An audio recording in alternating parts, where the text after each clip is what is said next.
The first rays of artificial dawn crept through the narrow window of Neela Aram's apartment, casting geometric patterns across her workstation. She hadn't slept. Again.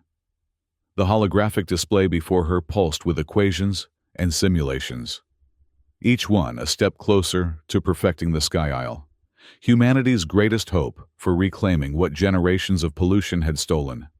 Neela brushed a strand of dark hair from her face and studied the latest stability readouts. The artificial atmosphere generator had been her father's dream, but it was her burden to complete. Outside her window, the floating city of Atheris hung suspended in perpetual twilight, its massive anti-gravity engines humming beneath the metallic streets and spires that housed the last vestiges of human civilization's elite. Far below, beyond the veil of thick clouds, lay what remained of Earth, a wasteland of gray ash and acidic waters where the less fortunate struggled to survive. The thought made her stomach tighten with familiar guilt. Final atmospheric composition stabilized at 93% match to pre-industrial samples, she murmured to herself, fingers dancing across the holographic interface. Energy conversion rate at 87% efficiency. Impressive numbers, a voice called from her doorway. Neela turned to see Caro Lynn leaning against the frame, his slim figure silhouetted by the corridor lights. As always, the programmer's presence brought a small measure of comfort to her isolated world. They'd be more impressive if they stayed consistent, she replied, gesturing to the fluctuation graphs. The energy source is becoming increasingly erratic. Caro crossed the room, his footsteps silent on the polished floor. At 33, he was 5 years Neela's senior, but carried himself with the restless energy of someone much younger. His dark eyes scanned the data with practiced precision. "The council's getting nervous," he said finally. "I overheard Chairwoman Eliza discussing contingency plans this morning." Neela's jaw tightened. "Let me guess. They want to increase energy consumption to maintain Atheris at the expense of the Sky Isle project. Worse, they're considering shutting down your project entirely, redirecting all resources to strengthen the city's shields." The news shouldn't have surprised her.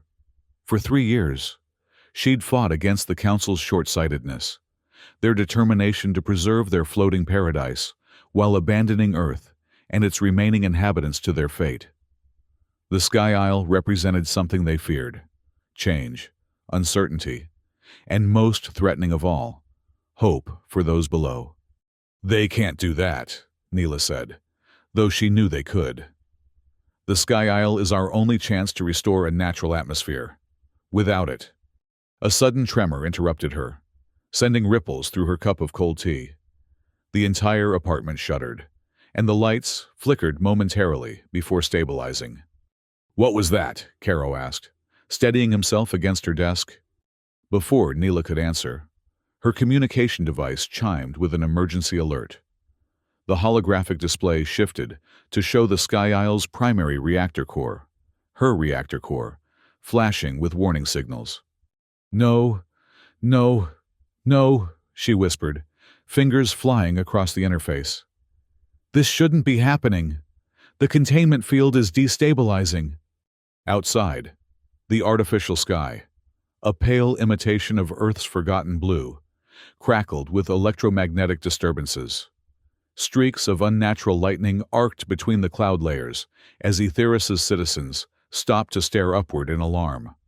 "Neela Aram," a stern voice announced from her communication device. "Report to council chambers immediately. Your experiment is threatening the entire city." Caro placed a hand on her shoulder. "This isn't your fault. The ancient energy source was always unpredictable." "But I was supposed to stabilize it," she replied, gathering her data tablets. "My father believed it could be done." As they hurried through the gleaming corridors of the central research tower, Neela's device chimed again. A message appeared, not from the council, but from an encrypted source she hadn't seen in years. "Source depleting. Original cascade layer compromised. Return to Earth." The sender was marked only as J.S., Jade Soren, her childhood friend who had chosen to remain on Earth when Neela's family ascended to Aetheris 15 years ago. They had maintained sporadic contact until Jade's messages abruptly stopped 3 years earlier. Until now, the council chamber loomed before them, its massive doors sliding open to reveal the semicircular room where Aetheris's 12 leaders sat in judgment. Their faces were stone masks of disapproval. "Engineer Aram," Chairwoman Eliza began without preamble, her silver hair gleaming under the chamber's stark lighting. "Your Sky Isle project has caused an electromagnetic storm that threatens our city's shield generators. Explain yourself." Neela stepped forward, conscious of the dozens of eyes tracking her every movement. Behind the council members, massive windows revealed the deteriorating conditions outside, the borrowed sky turning violent above their heads. "The ancient energy source is becoming unstable," she stated, projecting her voice with a confidence she didn't feel. "But not because of my design. Something is happening at the source itself, the original cascade layer on Earth." Councillor Dravis, a thin man with calculating eyes, leaned forward. "Convenient explanation, engineer. But we've monitored Earth for decades. There's nothing there but ruins and survivors scavenging what remains." "With respect, Councillor, you're wrong." Neela activated her data tablet, projecting a series of energy readings. "These fluctuations follow a pattern. The source isn't failing randomly. It's being drained. And according to this message from my contact on Earth, the original cascade layer is compromised." "A message from Earth?" Chairwoman Eliza's eyebrows rose skeptically. "Our communications with the surface have been limited to official channels for years." Caro stepped forward. "Some of us maintain private channels with family members who remained behind." The admission earned him glares from several council members, but Neela was grateful for his support. "The Sky Isle project isn't the problem," she continued. "It's the symptom. If we don't address what's happening at the cascade layer, not only will my project fail, but eventually the energy source powering Aetheris itself will collapse." A murmur ran through the chamber. The floating city's dependency on the ancient energy source was a carefully guarded secret, known only to the council and a handful of top engineers. That Neela understood the connection was not something they had anticipated. "What exactly are you proposing, Engineer Aram?" asked Councillor Tashima, the only member who had consistently supported her research. Neela took a deep breath. "I need to go to Earth, to the original cascade layer. I need to see what's happening to the energy source and stabilize it." "Absurd!" Councillor Dravis slammed his hand on the table. "No one from Aetheris has returned to Earth in over a decade. The surface is toxic, lawless." "And dying," Neela interrupted. "Just as we will be if we don't act. My father designed the preliminary technology that allows us to borrow this sky.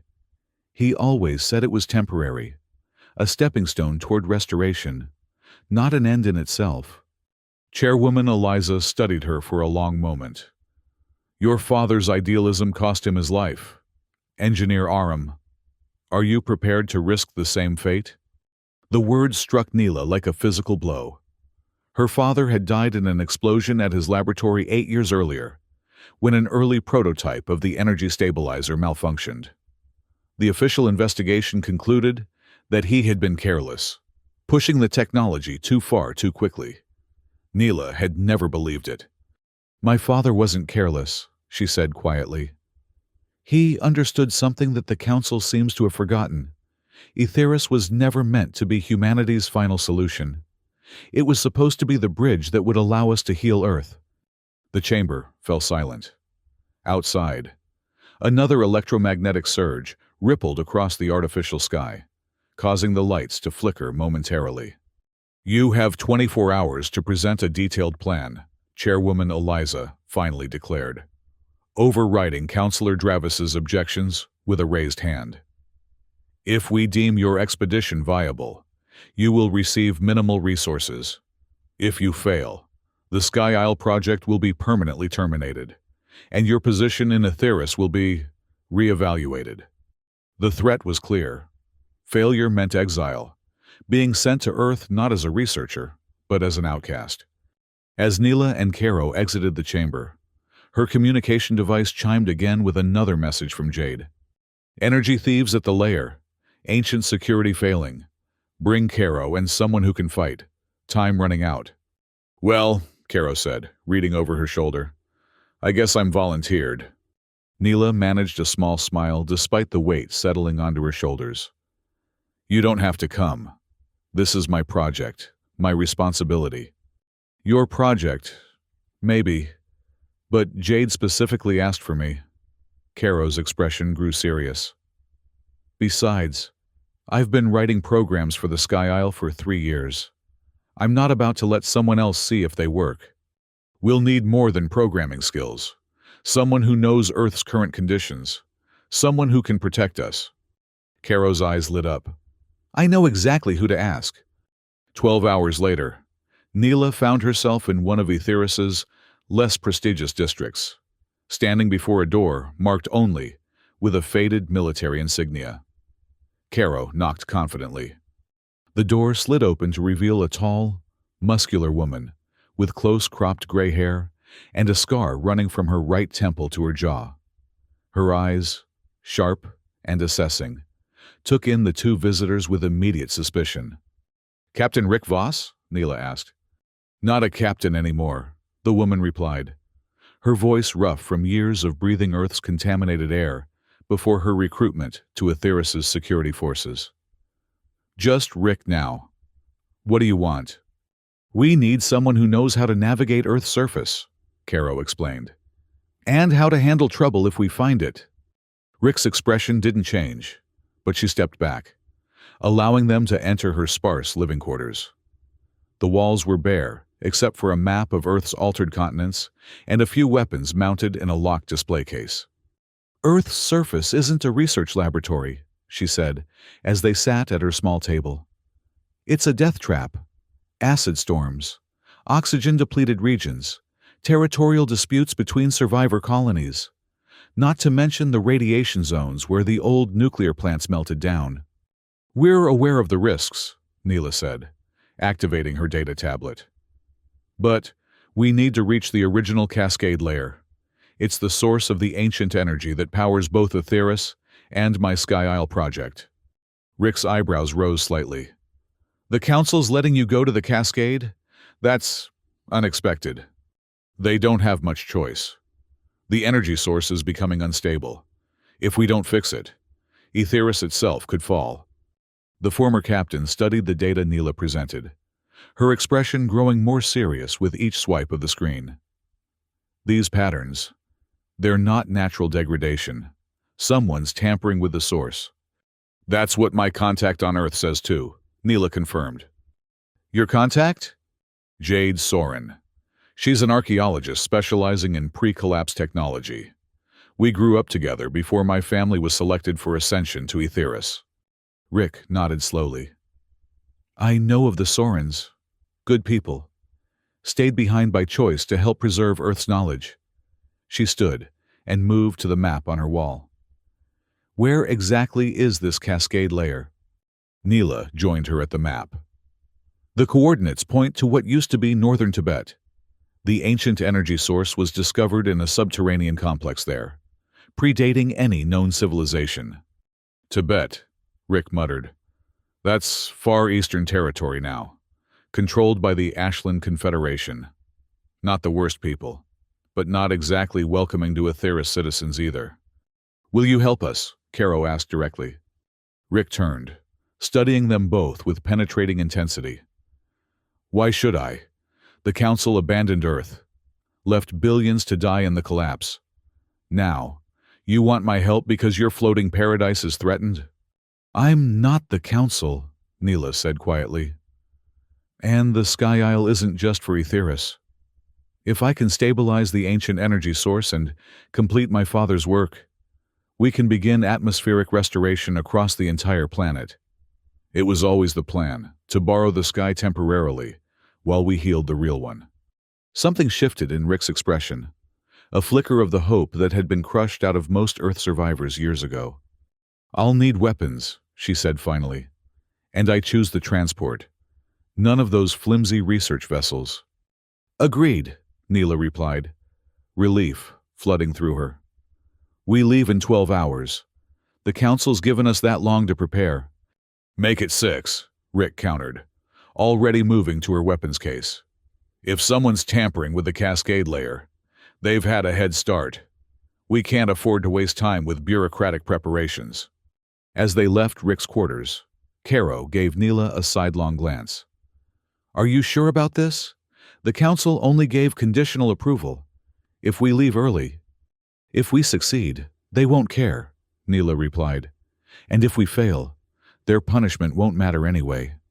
She looked up at the artificial sky, watching as another ripple of electromagnetic disturbance passed through the borrowed blue. Time was running out, not just for her project, but for Aetheris itself. 6 hours later, they gathered at the rarely used Southern Descent Bay, where maintenance and supply vessels occasionally made the treacherous journey to Earth to collect rare resources. Reich had secured a military-grade transport, sleek, armored, and equipped with air filtration systems and defensive capabilities that standard vessels lacked. "How did you get clearance for this?" Neela asked, as they loaded their equipment. Rick's smile was thin. "Let's just say I still have friends in the security division who remember what it was like on Earth. Not everyone in Aetheris has forgotten their roots." As they prepared for departure, a slender figure emerged from the shadows of the bay.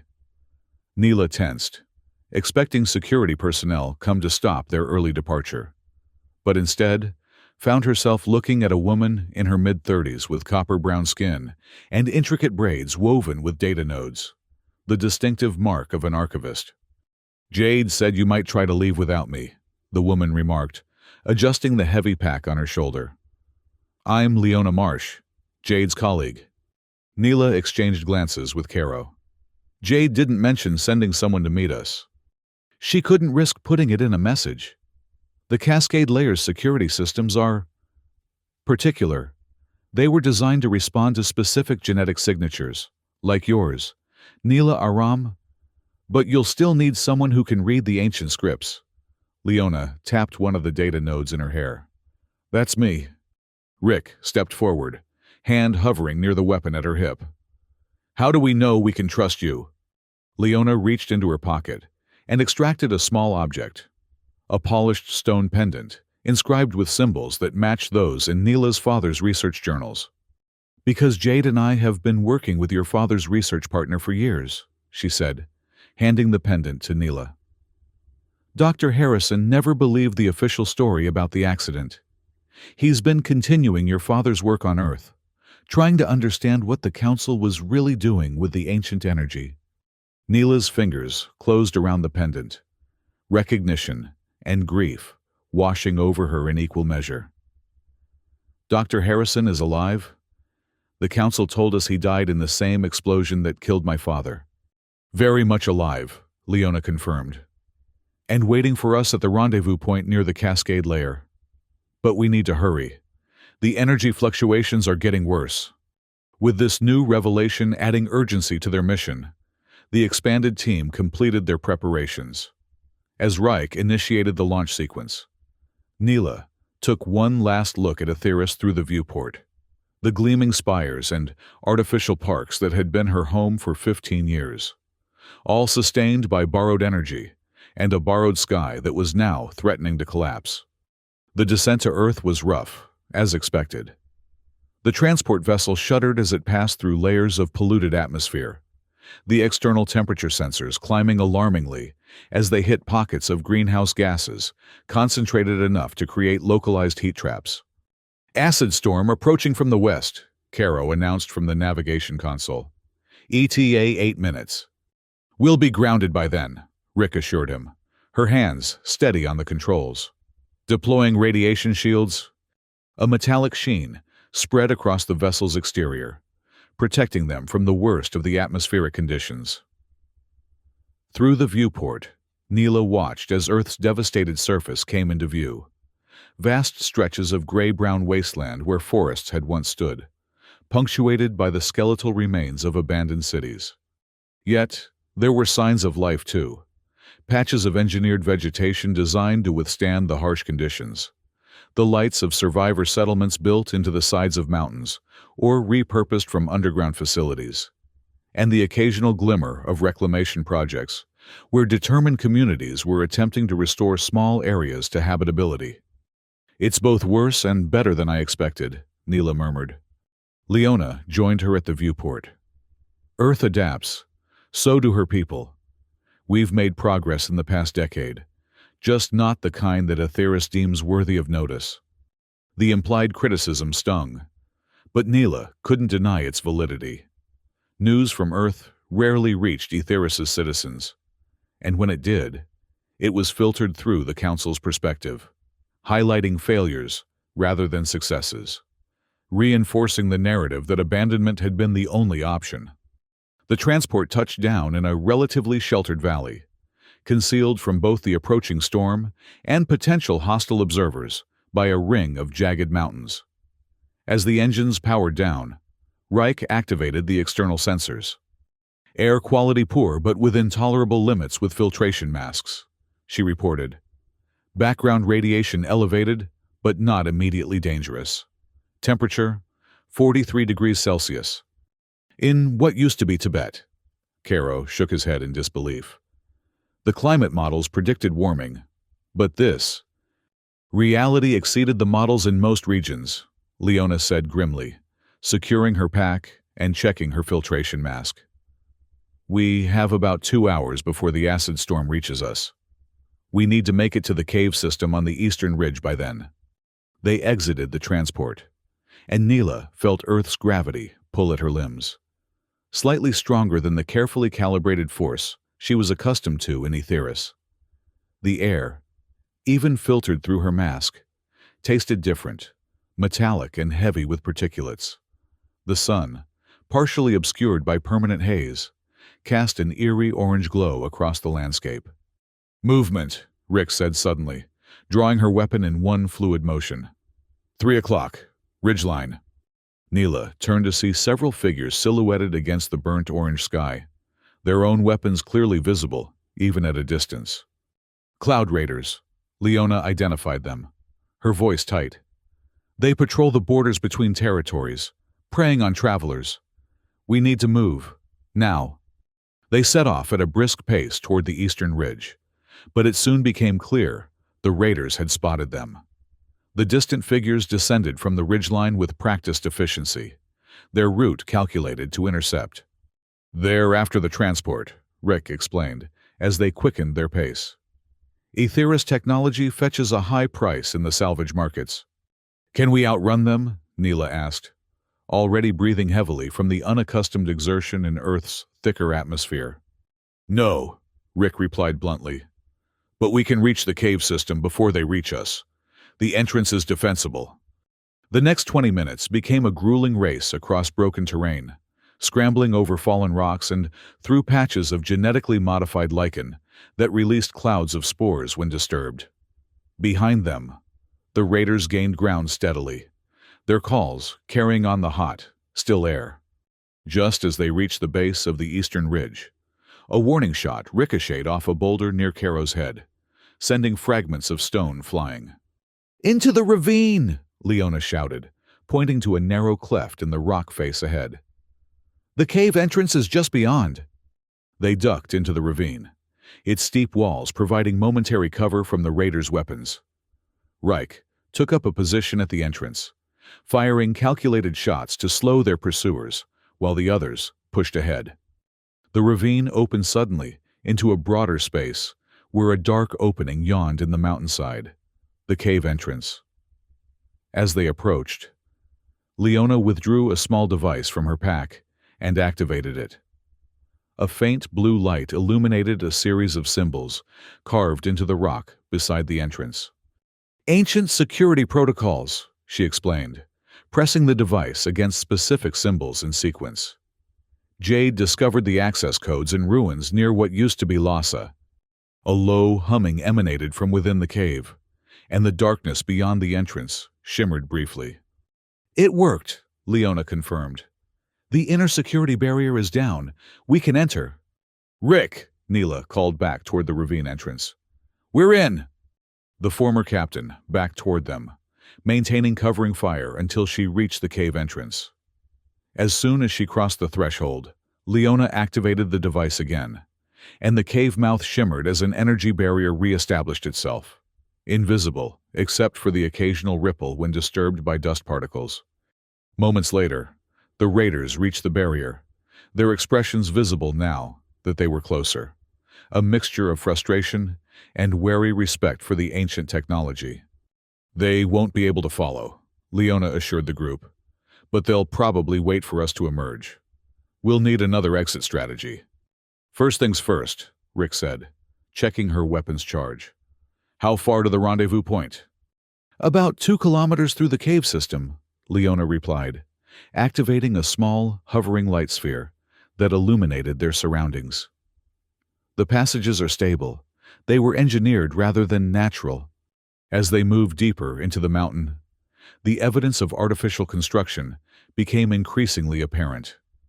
The rough cave walls gave way to smooth, polished surfaces inscribed with the same symbols they had seen at the entrance. The air grew cooler and remarkably fresh, a stark contrast to the polluted atmosphere outside. "These tunnels have their own air purification system," Leona explained, noting Neela's surprised expression. "It's been functioning continuously for thousands of years." "How is that possible?" Caro asked, running his hand along one of the inscribed walls. "No technology should last that long without maintenance." "That's what makes the ancient energy so remarkable," Neela replied, her scientific curiosity temporarily overshadowing the urgency of their mission. "It doesn't degrade like conventional energy sources. My father believed it was a fundamental force somehow harnessed and contained, something beyond our current understanding of physics. Which is why both the Sky Isle and Aetheris itself depend on it," Leona added. "Nothing else could generate enough sustainable power to keep a city floating above the earth." They continued through the winding passages, descending steadily into the heart of the mountain. After nearly an hour of walking, they emerged into a vast chamber that took their breath away. The ceiling soared at least 30 meters above them, embedded with thousands of crystal formations that caught and amplified the light from Leona's sphere, filling the space with a soft, diffuse glow. At the center of the chamber stood what appeared to be a research camp, several temporary structures surrounding sophisticated monitoring equipment. And waiting for them, a tall, thin man with a shock of white hair and alert eyes that widened in recognition. "Neela," he said, his voice cracking slightly. "You look so much like your father." "Dr. Harrison," she replied, emotion threatening to overwhelm her. This man had been like a second father to her during her childhood. His frequent visits to their home, filled with passionate discussions about science and restoration, that had shaped her own career path. His supposed death had been yet another painful loss. "I'm sorry for the deception," he said, embracing her briefly. "After the explosion, it became clear that the Council wasn't interested in your father's true vision for the Sky Isle. They wanted a permanent solution for Aetheris, not a temporary bridge to Earth's healing. So you faked your death and continued the work here," Neela concluded. "With help," Harrison acknowledged, gesturing to another figure emerging from one of the structures, a woman about Neela's age with dark skin and determined eyes. "Jade," Neela whispered, recognizing her childhood friend despite the years of separation.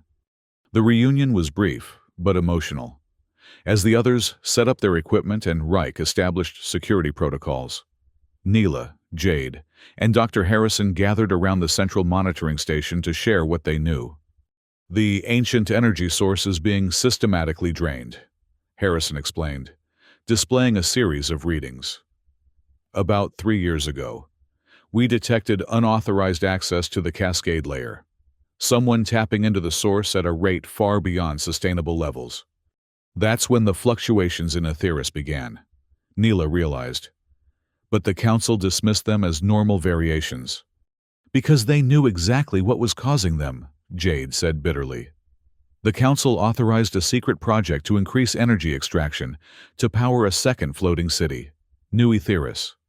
They're planning to abandon the current city once it's complete, taking only the elite of the elite. The revelation struck Neela like a physical blow. That's monstrous. What about the rest of Etheris' citizens? Left behind, just like Earth was, Harrison confirmed grimly. But they miscalculated. The ancient energy isn't infinite, despite what they believed. By extracting at this rate, they've destabilized the entire system. Your Sky Isle project was just the first to show symptoms, because it relies on the most refined form of the energy. And now the instability is spreading to Etheris itself, Caro added, joining their discussion. Those electromagnetic storms are just the beginning. Neela's mind raced, connecting pieces of information that had previously seemed unrelated. My father discovered this, didn't he? That's why there was an accident. Harrison's silence was answer enough. How much time do we have? Neela asked finally. At the current rate of extraction, the ancient energy source will reach critical instability within 72 hours. Jade replied, when that happens, the containment field will collapse. The resulting energy release would devastate what remains of the Himalayan region and send an electromagnetic pulse powerful enough to disable Etheris' anti-gravity systems. The city would fall, Neela whispered, imagining the catastrophic loss of life, both in Etheris and on the Earth below. That's the immediate threat, Harrison agreed. But there's more. Your father discovered that the ancient energy doesn't just power our technology. It's connected to Earth's natural systems in ways we're only beginning to understand. It may be a crucial component in planetary healing. Then we need to stop the extraction and stabilize the source, Neela decided. Can we access the cascade layer from here? We can, Jade confirmed. But it won't be easy. The Council's agents have established a security perimeter around the primary access point, and the original security system, the one created by whoever built this place thousands of years ago, has its own defenses that activate when the energy is threatened.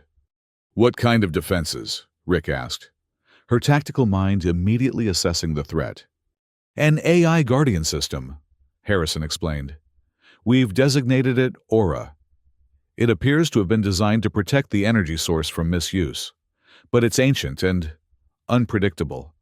It seems to recognize certain genetic signatures as authorized users, including, we believe, Neela's. My genetic signature? Neela frowned. How is that possible?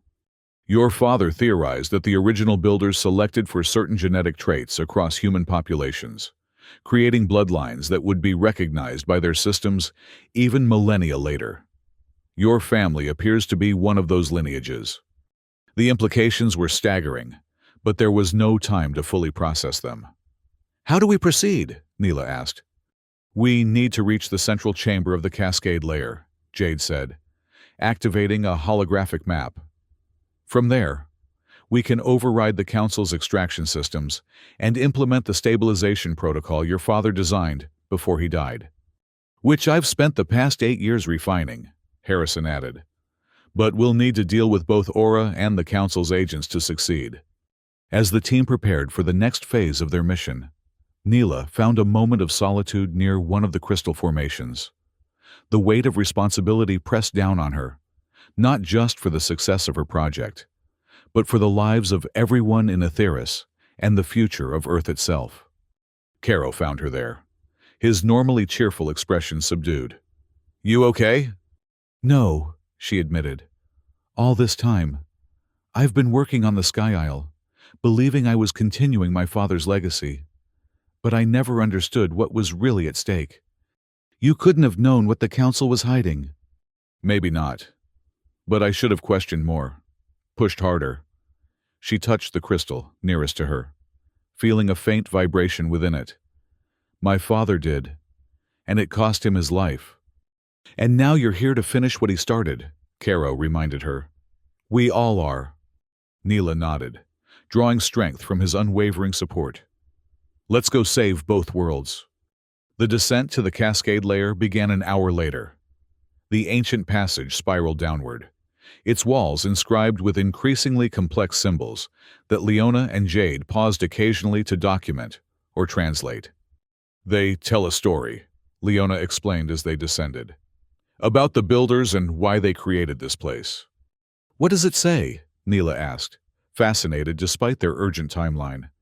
They called themselves the Custodians, Jade replied, her light illuminating a particularly detailed section of inscription. According to this, they recognized that Earth's natural systems were delicately balanced and vulnerable to disruption. They created the ancient energy source as the closest translation would be planetary heartbeat regulator. They anticipated climate collapse? Caro asked incredulously. Not specifically, Leona clarified. But they understood that civilizations rise and fall, often damaging their environments in the process. The ancient energy was designed to help Earth recover from whatever damage its inhabitants might inflict, accelerating natural healing processes. Then why has Earth continued to deteriorate? Rick questioned, ever practical. Because we're misusing it, Harrison answered from the front of their procession. The energy was meant to be channeled back into Earth systems, atmosphere, oceans, soil. Instead, we've been extracting it to power our technology, essentially bleeding the planet of its healing force. The implications settled heavily on the group as they continued their descent. After another hour, the spiral passage leveled out, opening into a broad hallway lined with what appeared to be dormant technology, panels, and devices built into the walls, their surfaces dark except for occasional flickers of light deep within. We're close to the boundary of the Council's security perimeter, Jade warned, checking a handheld scanner. Heat signatures ahead, at least 6 guards. Rick moved to the front, weapon ready. Options. There's a maintenance passage, Harrison suggested, indicating a narrow opening partially concealed behind a protruding wall section. It'll be tight, but it should bypass their main position. And lead us directly to the central chamber? Neela confirmed. Not directly. It'll get us past the human security. But then, we'll be in Aura's territory. Harrison's expression was grim. That's where we'll need your genetic signature, Neela. The maintenance passage proved even narrower than anticipated. A tight crawl space that forced them to move in single file, inching forward on elbows and knees. The air grew warmer, carrying a faint electrical scent that made Neela's skin prickle. After what felt like an eternity of claustrophobic movement, they emerged into a circular room dominated by a pool of swirling, luminescent liquid that seemed to defy the normal properties of matter, neither fully solid nor liquid, its surface rippling with patterns that resembled mathematical equations. The outer reservoir, Harrison whispered in awe. I've never been this close before. Neela stared at the glowing substance, recognizing it as the raw form of the energy that powered her Sky Isle project. In Aetheris, she worked with a refined, processed version, a pale shadow of this primal force. It's beautiful, she murmured. And dangerous, Jade cautioned. Don't touch it directly. The raw energy can overwhelm human neural systems. As they skirted the edge of the pool, heading toward an archway on the far side, a subtle change rippled through the room. The light emanating from the energy pool shifted from blue-white to a deeper purple, and the air pressure increased perceptibly. Aura has detected us, Leona warned, her voice tight. The Guardian system is activating. The archway ahead shimmered, and a figure coalesced within it. Not solid, but a 3-dimensional projection composed of the same swirling energy as the pool. Its form was humanoid, but featureless, a blank canvas that seemed to study them with invisible eyes. Unauthorized access detected, it stated in a voice that seemed to bypass their ears and resonate directly in their minds. Identify or be neutralized. Neela stepped forward, remembering Harrison's words about her genetic signature. I am Neela Aram, daughter of Elian Aram. I seek access to the central chamber to stabilize the energy source. The figure wavered, its form shifting slightly, as if processing her words. Partial recognition confirmed. Elian Aram was authorized. Secondary verification required. A beam of energy extended from the figure, scanning Neela from head to toe. She felt a tingling sensation across her skin, neither pleasant nor painful, but intensely intimate, as if the system were reading not just her physical structure, but something deeper. Genetic pattern recognized, Aura announced. Access granted to Neela Aram only. Others must remain. That's not acceptable, Neela replied firmly. These people are my team. We need their expertise to complete the stabilization. The figure's form shifted again, growing slightly larger. The cascade layer is at critical risk.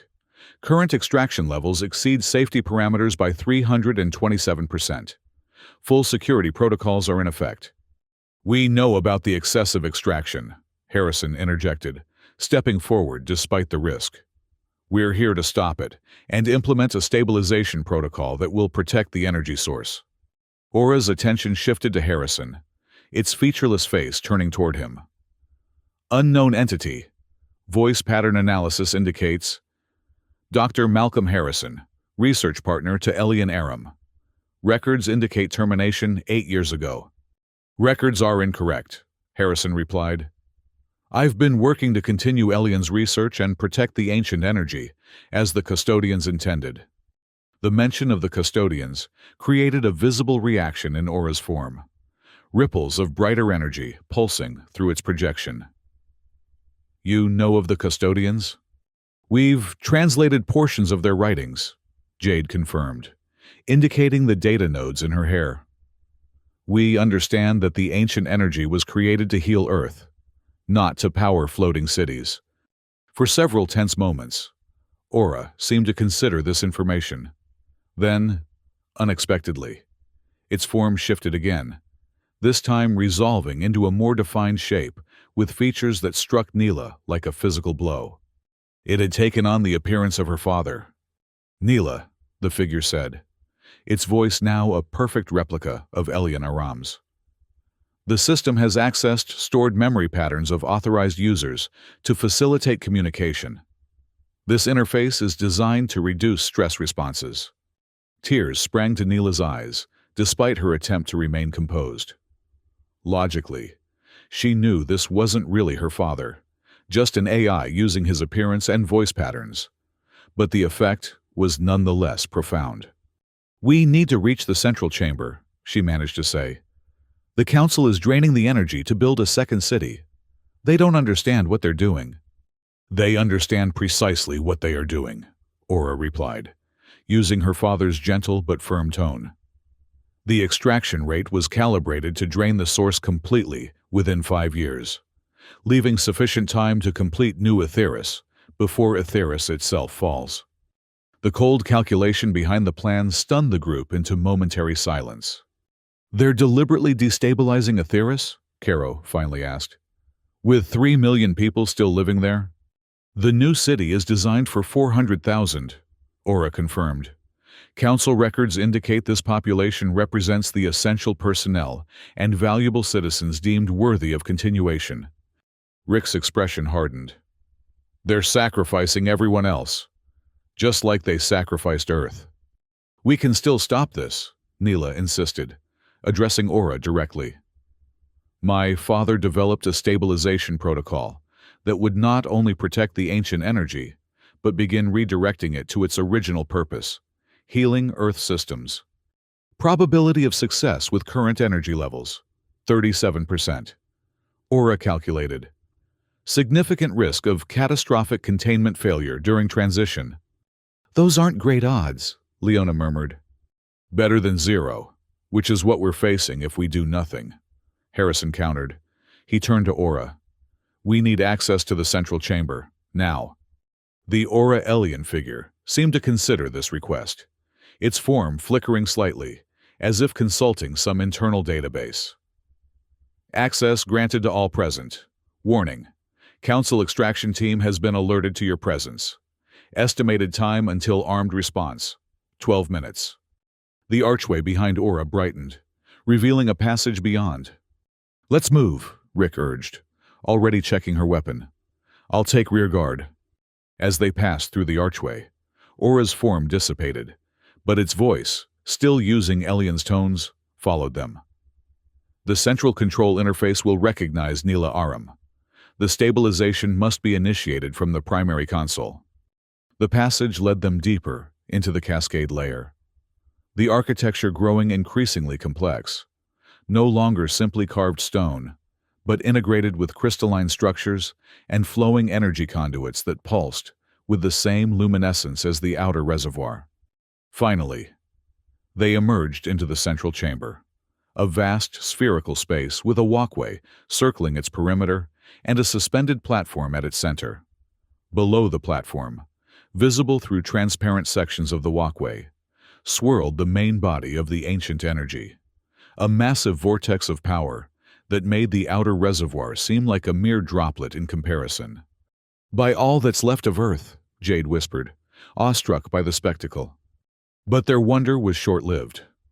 On the central platform, a team of technicians in council uniforms worked frantically at a series of consoles.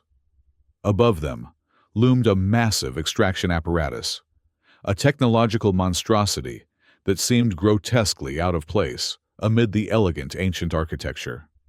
Thick conduits extended from the apparatus up through the chamber's ceiling, pulsing with stolen energy. They're accelerating the extraction, Harrison realized, reading the displays visible from their position. They must know we're here to stop them. Before they could formulate a plan, alarms blared throughout the chamber. The technicians looked up in alarm, and one reached for a communication device. Cover blown, Rick announced unnecessarily, raising her weapon. Direct approach it is. She fired a precision shot that disabled the communication device before the technician could activate it. The team rushed forward onto the walkway, Rick providing covering fire while the others raced toward the central platform. Halt! A voice commanded from behind them. A squad of council security forces had emerged from another entrance, weapons trained on the group. Keep going! Rick shouted to the others, taking position to hold off the security team. I'll handle them. Neela, Caro, Harrison, Jade, and Leona continued toward the platform, while Reich engaged the security forces, her military training evident in the precision of her response. On the platform, the technicians were abandoning their posts, fleeing toward emergency exits as the confrontation escalated. Caro, secure those consoles, Harrison directed as they reached the platform. Jade, Leona, we need the translation matrices for the original control systems. Neela, with me. Harrison led Neela to the central console, a seamless integration of ancient technology and modern interfaces. The Council had essentially grafted their extraction systems onto the original controls, bypassing safety protocols with brute force technological solutions. We need to disconnect their extraction system first, Harrison explained. Then implement the stabilization protocol. But doing it wrong could trigger an immediate containment failure. Neela studied the hybrid system, her engineering mind racing to understand the connections. They've created override circuits here, and here, she identified, pointing to specific junctions. If we remove them simultaneously, the system should default to its original configuration, which would immediately shut down the extraction. Harrison agreed.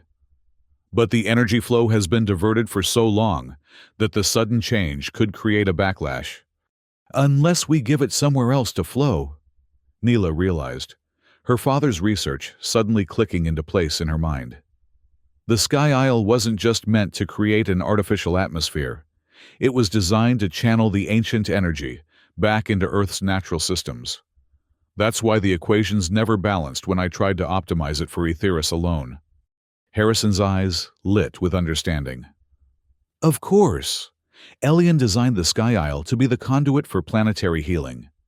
If we can establish that connection now. A violent tremor shook the chamber, interrupting their planning. The energy vortex below them pulsed erratically, its color shifting toward an angry red. "Containment field destabilizing," Jade called from her position at another console. "The extraction system is going into emergency mode. It's trying to drain even more energy to compensate." "Caro, shut it down!" Neela shouted. "Working on it," he replied tensely, his fingers flying across the interface. "But the system's fighting me. It has automated defenses."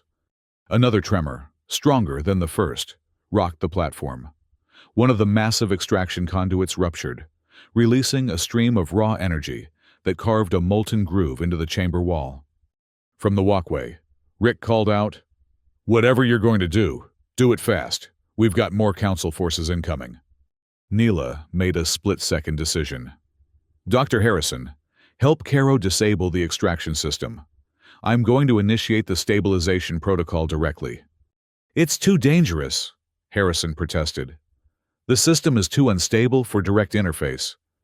"It's recognizing me as authorized," Neela countered, indicating the ancient symbols on the console that had begun to glow as she approached. "This is what my father prepared me for, even if he never got the chance to tell me." Before Harrison could argue further, Neela placed her hands on the original interface, a crystalline surface embedded in the console. Immediately, it responded to her touch, glowing brighter and reconfiguring itself beneath her fingers. "Authorized user confirmed," Aura's voice announced throughout the chamber, once again using her father's tones. "Stabilization protocol accessible?" Neela closed her eyes, allowing instinct to guide her. The interface seemed to meld with her hands, creating a direct connection to the system that bypassed conscious thought. In her mind, she could suddenly visualize the entire energy network, not just within the Cascade layer, but extending throughout Earth's crust and up to Aetheris itself. She could see the damage, the unnatural diversion of energy that had left Earth's healing system starved while powering the floating city. She could see the Council's new extraction pathways, greedily pulling even more energy toward the nascent new Aetheris. And she could see the potential connections, the pathways her father had designed into the Sky Isle that could redirect the energy flow back to its intended purpose. "I need to connect my Sky Isle design to the main system," she said, her voice distant even to her own ears. "Caro, can you uplink to Aetheris from here?" "Not directly," he replied, still working with Harrison to disable the extraction system. "But I saved the complete Sky Isle schematics to my personal device. Will that work?" "It's a start. Connect it to this terminal." As Caro linked his device to the ancient console, Neela felt the connection form in her mind, the Sky Isle design integrating with the Cascade layer's original purpose. But something was missing, a key component that would complete the circuit. "It's not enough," she realized aloud. "The design is incomplete.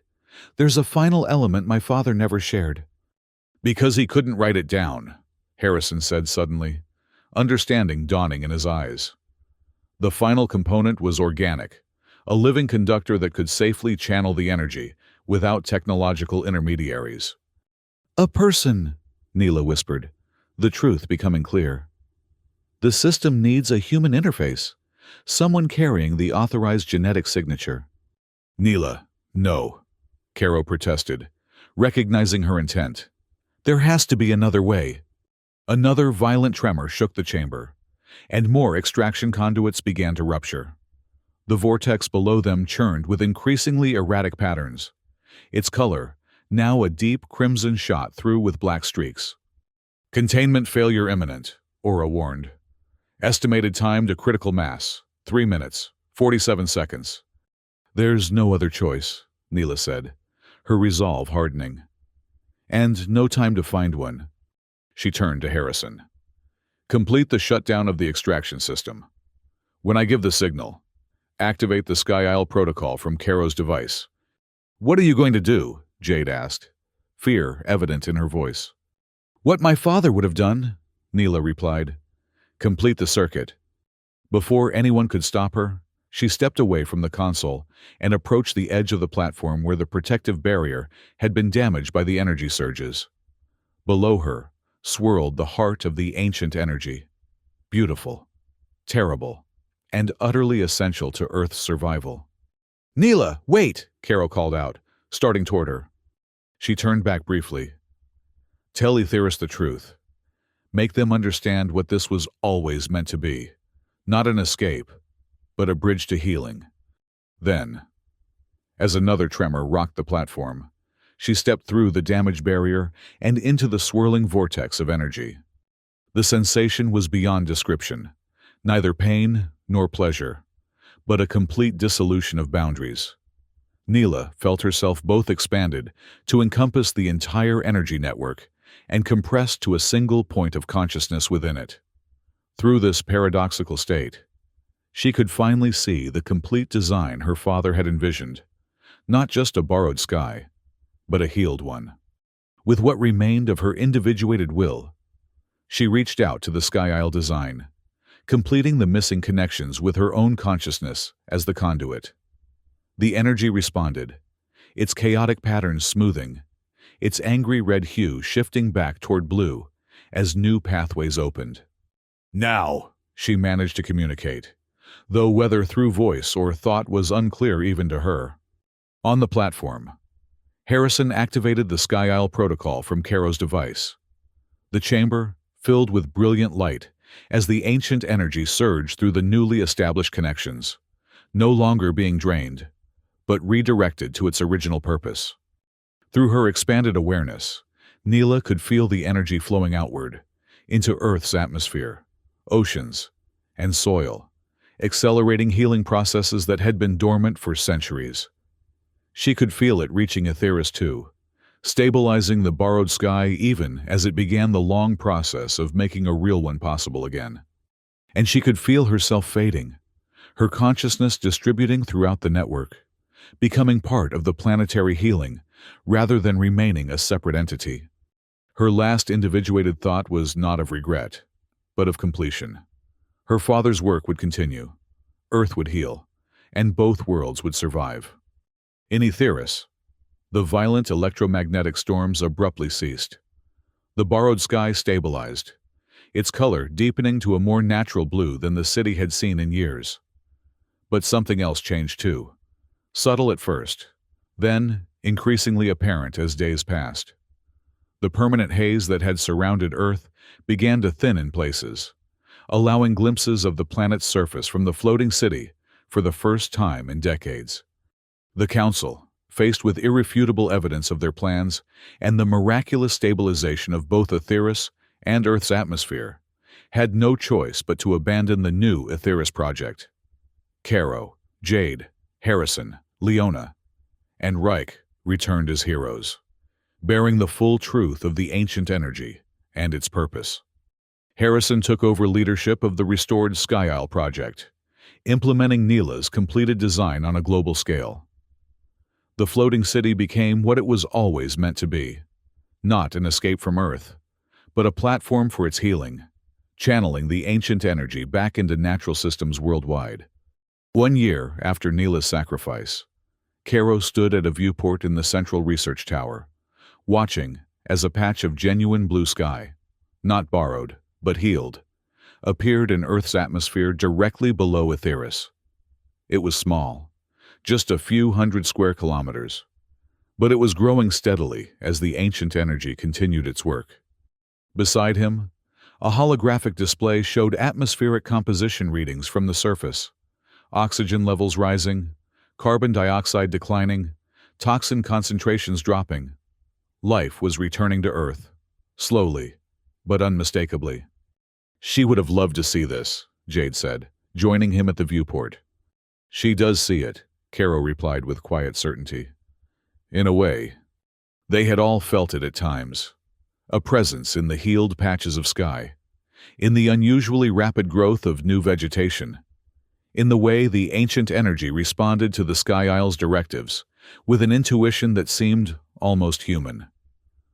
Something of Neela remained, distributed throughout the healing systems she had given her life to complete. Far below, on Earth's surface, a young girl from a survivor settlement looked up at the patch of blue sky with wonder, never having seen anything but toxic haze in her lifetime. Above her, Aetheris was barely visible, a distant shimmer that no longer seemed like an unattainable paradise, but a partner in planetary healing.